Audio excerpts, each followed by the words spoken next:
All right, this is gonna be a different kind of video today. Obviously in a different background. But today I'm gonna be talking about a topic that, people seem to just kind of brush over and touch a little bit more on my story and, how I dealt with, suicidal ideology, suicide attempts, and just, my story behind my spiral down in my mental health journey, I guess you could say. So you guys are gonna have to bear with me. It's been a while since, I've talked about something like this, but I know somebody out there is going to benefit from it by either, you know, learning exactly what I did, learning that they're not alone or, anything along those lines. But, you know, the thing that happened with me was, when I was younger, I think it was a combination of a lot of different things. Like I didn't have my dad growing up, like I have I have a relationship with my dad now, but, growing up, I didn't have him there. Uh, Wasn't in the best financial situation growing up either, and, I got bullied a lot because I was the smallest kid pretty much everywhere that I went. Like, in high school, I was, what, 4'11", like, 90 pounds, so, of course, I was the laughing stock or, like, the big joke that, everybody was kind of, punching at, and, as a little kid, this kinda gets to you, like dealing with this every single day. You're going to school every day and these people are saying these things about you. These people are making fun of you. These people are pushing you around. You're coming home. You don't feel like you have anybody to talk to because you're a guy and you feel weak for having, emotions. You feel weak for, knowing that these people, the things that these people are saying are actually affecting you, right? And I think this is the biggest trap that men face as they grow up is because they condition themselves to feel bad for feeling. They condition themselves to stuff everything down and to just act like everything's okay. And that's exactly what happened with me. I was dealing with these mental battles. I was, being pretty much degraded every single day, not taken it seriously. And I ended up hating myself. I ended up genuinely hating everything about me at a very young age, right? And this went on for years and years at a time, And the biggest thing that I was obviously facing when it came to, what I hated about myself was just my body, right? The fact that I was, smaller than everybody else, the fact that nobody took me seriously. And then that weaned on my confidence. And I got to a point to where I was so insecure. I hated my body so much that I was wearing hoodies everywhere that I went. And if my mom would ask me about it, if people around me would ask me about it, I would just say, "Oh, I like hoodies." I this is just what I like to wear. Stuff like that. But obviously that wasn't the case. Like obviously I was wearing hoodies because I was ashamed of my body. I hated my body and I was ridiculously insecure about it. And, the only thing that I felt like I could do was cover it up. The only thing that I felt like I could do was, hide the one thing that everybody else would point out. And, you know, I was so hopeless that I thought the only thing that I could do was hide. And, the thing about hiding things and stuffing your emotions away, stuffing the way that you truly feel about yourself down is that eventually, you reach a breaking point because, you're a man, but you're still human. You're a guy, but you're still human. I don't know if, I know 100% of my audience is men, but I don't know exactly how old you guys are watching this right now. I know most of you are, over 18, probably 20, but some of you guys could be a bit younger, right? And, this self-hatred kind of brewed and brewed and brewed. And, hearing these things from, the people around me, like people just doing little things on a consistent basis, like wrapping their fingers around my wrist, not taking me seriously. And at the time, like it doesn't matter now, but I wasn't getting any attention from girls. I wasn't, you know, growing up or I didn't feel big enough to play sports. I didn't feel, I felt alienated. I would always think to myself, like, why do I have to be this way? Why do I have to deal with these things that I'm dealing with? And why can't I just be normal? Why can't I just be like the other guys that I see around me? And this is what was going through my mind at the time because I would see all these other guys, they were getting bigger, stronger, getting attention from girls. They seemed so confident and, they were able to play sports. They were able to do this and do that. Not to say that I couldn't, but, my confidence was so low, I felt like I couldn't. My confidence was so low, I felt like, because I was so small, I couldn't do pretty much anything, right? And this was just the start of it, right? And with me personally, I dealt with these suicidal thoughts from I'd say 13, 14 to 17. And then when I was 18, it got better for a little bit, but then it got worse again, right? But we're gonna talk about that first half. Like the first half was just brewed from the self-hatred. And then, I was feeding that self-hatred by stuffing everything down, acting like I was okay, acting like it didn't matter to me, not talking to anybody. And then, I was like at a point to where I was crying myself to sleep. I was listening to depressive music. I was, putting myself in a mental hole and I like to call an echo chamber of like degrading thoughts because in reality, that's what it was, right? I would hear these things on the outside, people calling me a midget, people calling me anorexic, people pushing me around, people making fun of me. I would go to restaurants with my mom while I'm like 15, 16 years old, and they would like hand me a kids menu because I was so small that they thought I was like 11 or 12. And, it's I can look back at it now and be like, oh, that's stupid. Like, I wouldn't, if this happened to me now, I would care. But, it mattered to me a lot back then. And it was like everywhere that I went was a reminder of, the one thing that I hated the most, and that was myself, my body, and the fact that I wasn't comfortable in it, and I wasn't comfortable with me. And I also wasn't comfortable with expressing it to anybody. And because I didn't express it to anyone, I felt like I was alone in it. I felt like, I didn't have anyone to go to. I felt like I didn't have, an outlet because at the time I didn't. Right. And, you put a younger kid who hates himself in a place to where people remind him of the thing that he hates so much and make fun of him for the thing that he hates so much, and you don't give him an outlet, and he puts himself in this echo chamber, and he's he's hating himself more and more every day. He's trying to hide it from everyone. He's breaking down when he gets home from school. He's breaking down, when people make comments, and he has to mask himself and act like it doesn't bother him. You keep that cycle going on and on for a while. Eventually this young kid is going to crack, right? And that's exactly what happened to me, and like I said, there's already stresses in life enough. There's already gonna be hard times. You're already gonna go through tough things. You're already gonna deal with stuff with your parents and everything else. So all of this is kind of compounded and added up to the points where I couldn't handle it anymore, and I was just so tired of everything. I was tired of masking it. I was tired of feeling the way that I felt every day. I was tired of, looking at myself in the mirror and hating what I saw. I was tired of hiding, and I felt like there was nothing else that I could do. So I thought the only way that I could get rid of this pain, the only way that I could escape this hell that I was living in at the time was to end my own life. And like I said, growing up wasn't in the best financial situation. So I thought it would actually be a benefit to those around me, my mom, and my siblings. If I were to be gone, I would be less of a leech to my family. I would be less of, an issue to those around me because that's how I felt. I felt like a leech. I felt like just, someone who was just a waste of space, someone who was just here for no reason, right? And I didn't think anybody would care if I was gone. I didn't think anybody would care if I killed myself. I thought people would, obviously be sad for a little bit, but then they would just go about their lives and they would actually benefit from it long term, right? And I didn't think I would make a difference. I didn't think I would, you know, matter to people at all, right? And this is like me at like 14, 15, 16 years old thinking like this all of the time, right? Looking up ways to kill myself, looking up, ways to make it look like an accident, looking up ways to painlessly kill myself, like grabbing knives and feeling the urge to stab myself and think, oh, okay, if I just do it now, I could just give it over with, right?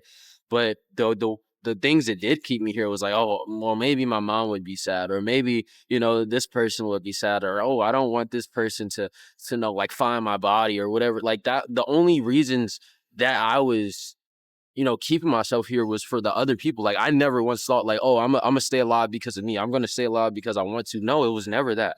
It was, oh, I can't kill myself because I don't want to make my mom sad. I can't kill myself because I don't want to make my friend sad. And this is going through my mind at a very young age, right?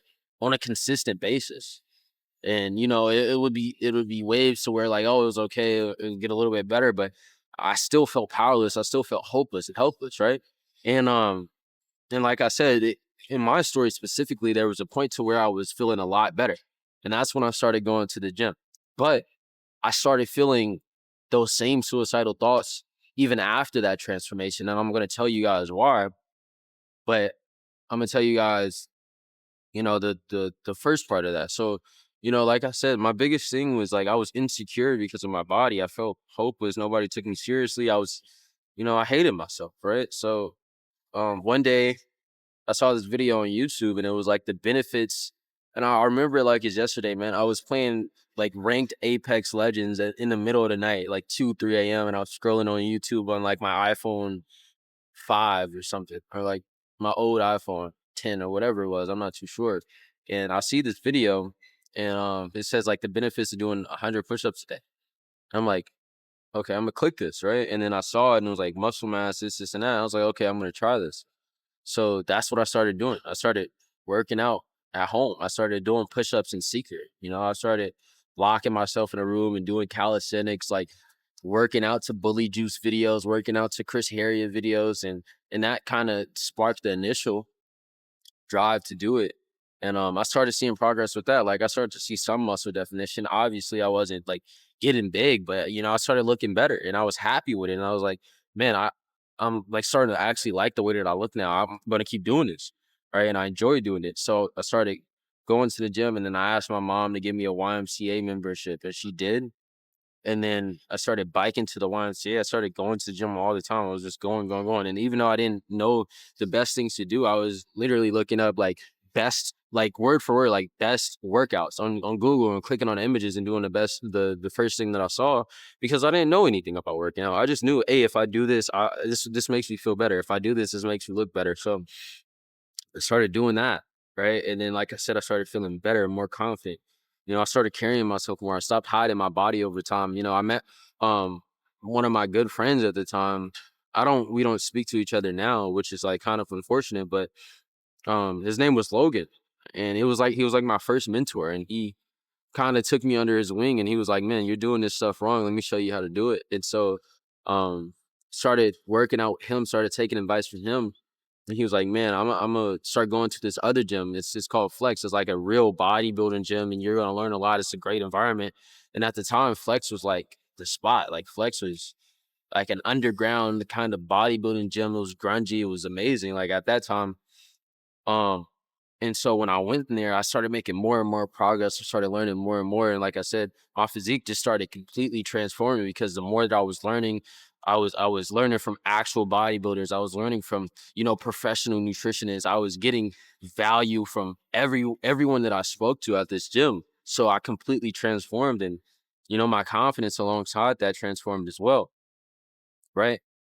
And so at this point, I'm loving myself. At this point, I'm so happy. At this point, I'm like building better habits. I'm, just going to the gym grinding, going to school grinding, and I'm loving it. And the suicidal thoughts were gone at this point. But like I said, it's changed. And it changed when I started going to college again. Or like towards the end of my senior year, around that time period. Um So I start going to college. I go to a college called Rockhurst University. It's right here in Kansas City. And I got a scholarship there for cybersecurity. And I never wanted to go to college, but I didn't want to disappoint my mom, so I went anyway, right? Um, Start going to college. First week's okay. Second week, some things start going wrong. Third week, some things start going wrong. Fourth week, I get left behind and some stuff in class. I'm stressed out. I'm doing this, I'm doing that. I'm meeting people along the way. Like, obviously, I'm a very social person. I love talking to people. I love people in general. Like, this is why I do this. Um, but I started hanging around these people who were like partying all the time and smoking all the time. And, when I was younger, I told myself I would never smoke, I would never drink. And, I smoked for the first time when I was with some of my older friends that I used to hang out with a while before I went to college, right? So at this point, like I picked up smoking a bit, uh, and started hanging out with these people. I started going to these parties. I started, you know, doing all this, like practicing all these bad habits. And it kind of spiraled me down again because I had this physique, but the drugs that I was doing, the parties that I was going to, the people that I was hanging around were destroying me. Like I destroyed like one of the best relationships that I had, and thank God that like I'm still, with the amazing woman that I'm with. But like in that specific moment of my life, like I completely destroyed our relationship just because I was spiraling down so much. Because I would look in the mirror and I would know that like, man, I worked so hard for this, man. I this is the biggest thing that I wanted was this physique, but now I don't hate myself because of my body. I'm starting to hate myself because I don't like the person that I'm becoming. Like I'm doing drugs, I'm skipping class, I'm being unproductive, I'm destroying the relationships around me, right? And I forgot to kind of go over this, but like I got diagnosed with derealization and depersonalization disorder. So I'm on antipsychotics. I'm on different drugs and I'm stressed out over school. I'm practicing bad habits. I'm going to these parties, surrounding myself with the wrong kind of people. And this was just a recipe to spiral me down again. And then once again, I got to a point to where not only did I started to hate the person that I was becoming, I started to hate the situation that I was in. I started to feel like I was in no control of my life because I was just in this cycle. I didn't want to go to school. I didn't even enjoy, my major. I never wanted to go to college. Like even the most like ideal situation with college, like you graduate, you get a degree, you work this, you make 100K, 150K a year. Like I didn't care. I never wanted that. Right. I've always wanted to do my own thing. And because of that, it was just stress on top of stress on top of stress on top of stress. And then I started coping and I started skipping class more and then started, getting into more altercations with the people around me. I started getting involved with things that I shouldn't have been involved in. And then the passive suicidality started to come back. Right. And then I got to a point to where I was once again like this 14-year-old little kid who hated himself, who didn't want to live anymore to this 18-year-old who hates himself now and is in that same spot pretty much, right? But this time is different. This time is not because bullying. This time is not because of your body. This time it's not because, I just hate myself physically. No, it's because I hate the person that I became internally, right? And I hated the situation that I was in, and I hated the fact that I wasn't doing anything about it, and I hated the fact that I was coping, and I hated the fact that I knew that I shouldn't be doing these things, and I was becoming this person that I didn't want to be, yet I was doing it anyway, right? And this put me in that echo chamber once again. But this time drugs were involved. This time other people were involved. This time, it was a bigger deal because you have more freedom. And with this freedom, you have more unhealthy ways to cope with this, more unhealthy ways to deal with it. And that's exactly what I did. Right. And then I started talking to this girl for like 2, 3 months, a relationship, I guess you could call. And then me being in the situation that I was in, obviously like I was a terrible partner and it was never like a real relationship anyway. Like it was just one of those, I guess, I don't even know. It was like a talking stage, but it really affected me. Um when the girl was like, "Man, I don't want to be involved with you anymore." And this led to me coping more and more and more. So you got this guy that's taking antipsychotics, doing drugs, heartbroken, going to parties, skipping class, stressed out about himself, hates himself internally, hates the situation that he's in. And now he's back to being that 14-year-old little boy that felt like the only way that he could escape his pain is by ending his own life. And that's where I was at. I was once again back to the situations where I was like, man, if I crash this car, I don't care if I die. I just care because my mom would be affected by it. If I drive off this bridge, I wouldn't care. I would just care that my mom was affected by it, or I would care that my friends would be sad because I was going. I was once again in that position to where I felt like I wasn't living for myself. I wasn't keeping myself alive for me. I was only staying here for the sake of the other people around me, right? And I say all this to really solidify this point to you guys and let you guys know that, you know, I'm not here to say that going to the gym and, creating better habits is going to be the end all be all, but it's definitely going to benefit you. And it was one of the things that helped me the most in my journey with my mental health. The biggest thing that I want you guys to understand is, like, if you're in a situation where, like, you hate yourself, you hate your body, you hate this, you hate that, the physical transformation is one thing, that could help a bit. But at the end of the day, if you don't start becoming a version of you that thinks different, a version of you that carries himself differently, a version of you that practices better habits, a version of you that actually like shifts his identity to being that better version of him, you're gonna feel exactly the same whether you get your dream physique or not. You're gonna feel exactly the same whether you're doing this or doing that, right? Because at the end of the day, you have to live with who you are. You have to live with what you do in the dark. And depending on what that is that you do, is gonna dictate so much in your life. It's gonna dictate everything, man. And that's why the gym is, yes, the gym is important, but the gym is just a vehicle. The gym is literally just a vehicle to get you to that version of you. The gym is just a vehicle for you to get that confidence, that self-respect. The gym is just a vehicle for you to, start to slowly become that version of you that you want to be. Right? It's not everything, right? But it's definitely something that's going to get you to the things that matter the most. Because you can, like I said, have the dream physique and be a loser that hates himself and be exactly like how I was when I was in college. And I don't want that for you guys. Uh, and that's pretty much everything that I wanted to tell you guys today. Obviously I'm a fitness coach. Obviously, I help guys in the gym, but the biggest thing with me, with my coaching, the biggest thing with me with the guys that I work with is I don't only care about their physique. I want them to become a better version of themselves internally as well. And I just want them to use, the things that they learn from the gym, the habits that they develop, the discipline that they develop through the gym to become that better version of it. Because I know what it's like to be in their shoes. I know what it's like to be in a position to where you hate yourself, to where you want to end your own life, right? So I just wanted to leave you guys with that. Like, men and suicide is a topic that, is looked over, and, people don't really take it seriously. People just brush it under the rug, but I just want you guys to know, like, you're not alone, man. Then there is something that you can do. And, don't ever feel like you're gonna be in a situation to where, there's nothing that you can do or you're completely powerless, because God's with you. There's something that you can do.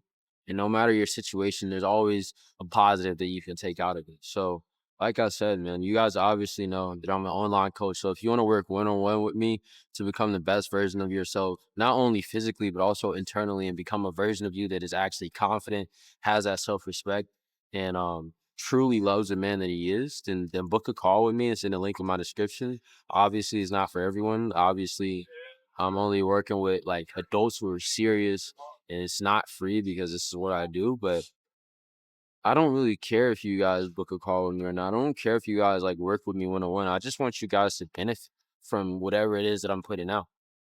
Because I know it's somebody watching this right now who's been watching this video the whole way through, and you feel like I'm talking directly to you.